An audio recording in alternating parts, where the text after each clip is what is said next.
Washington post की report ने एक सनसनीखेज खुलासा किया है। नरेंद्र मोदी और अडानी की मिलीभगत में हो रहे महाघोटाले की एक और परत खुल गई है।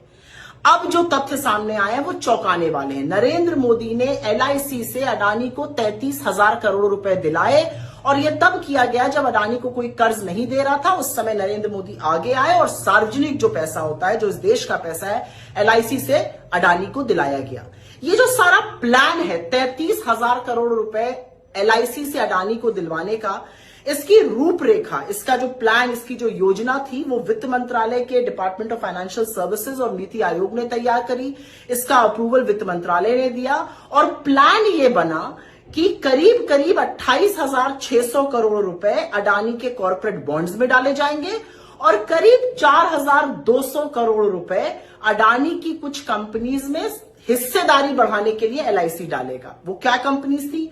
उसमें से एक अडानी ग्रीन था जिसमें एलआईसी का निवेश करीब 1.3% था। योजना में लिखा गया कि 3% तक बढ़ाना है। फिर एक और कंपनी थी जिसमें अंबुजा सीमेंट्स, जिसमें निवेश करीब 5.5% था। कहा गया 8% तक बढ़ाइए। फिर यह भी कहा गया कि जब थोड़ा स्थिति सुधरती है तो अडानी के गैस और अडानी के पावर ट्रांसमिशन बिजनेस में भी पैसा डालने के बारे में विचार किया जाए। यहां पर एक बात याद रखिएगा, ये वो कंपनियां हैं इनमें से कुछ जिसमें इंटरनेशनल रेटिंग एजेंसी फिच जैसी एजेंसीज ने BBB- की रेटिंग दी है, जो कोई निवेशक हाथ नहीं लगाता है। एक बात और, ये जो सारी योजना वित्त मंत्रालय, नीति आयोग, सरकार ने मिलकर नरेंद्र मोदी जी के कहने पर बनाई, वो उस महीने में बनाई जिस महीने में अडानी की पोर्ट कंपनी को अपने मौजूदा कर्ज को रीफाइनेंस करने के लिए करीब करीब 4,920 करोड़ रुपए का बॉन्ड लाना था, मई के महीने में। और 30 मई को अडानी ने खुलकर कहा कि एक ही निवेशक एलआईसी ने सारे बॉन्ड में निवेश कर दिया। 4,920 करोड़ का इन्वेस्टमेंट एक निवेशक एलआईसी ने किया और किसी ने छुआ भी नहीं। तो डीएफएस या जो डिपार्टमेंट ऑफ फाइनेंशियल सर्विसेज है या वित्त मंत्रालय है या मोदी सरकार, इन्होंने ऐसा क्यों किया? दस्तावेज में साफ साफ लिखा है, अडानी में विश्वास जताने के लिए, बाकी निवेशकों को प्रोत्साहित करने के लिए कि वो अडानी में निवेश करें।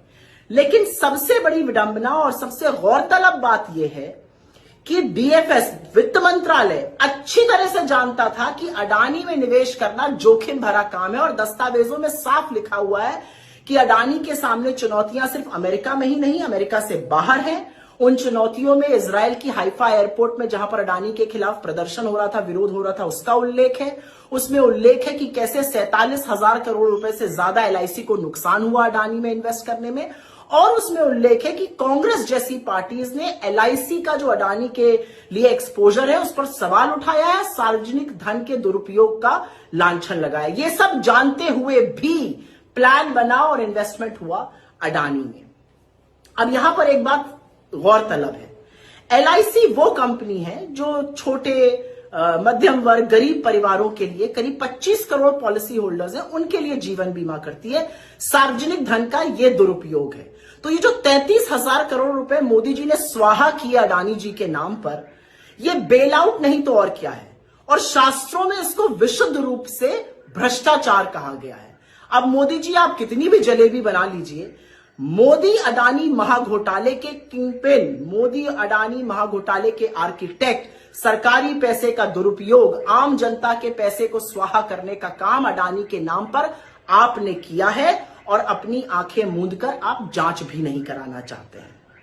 लेकिन मेरा सवाल आज उन मीडिया हाउसेस से है कि क्या इतने बड़े घोटाले को देखकर एक शब्द फूटेगा, एक टिकर चलेगा, एक शो होगा, बहस होगी? अगर होगी तो अच्छी बात है, अगर नहीं होगी तो चरण चुंबक कहने पे बुरा न मानिएगा।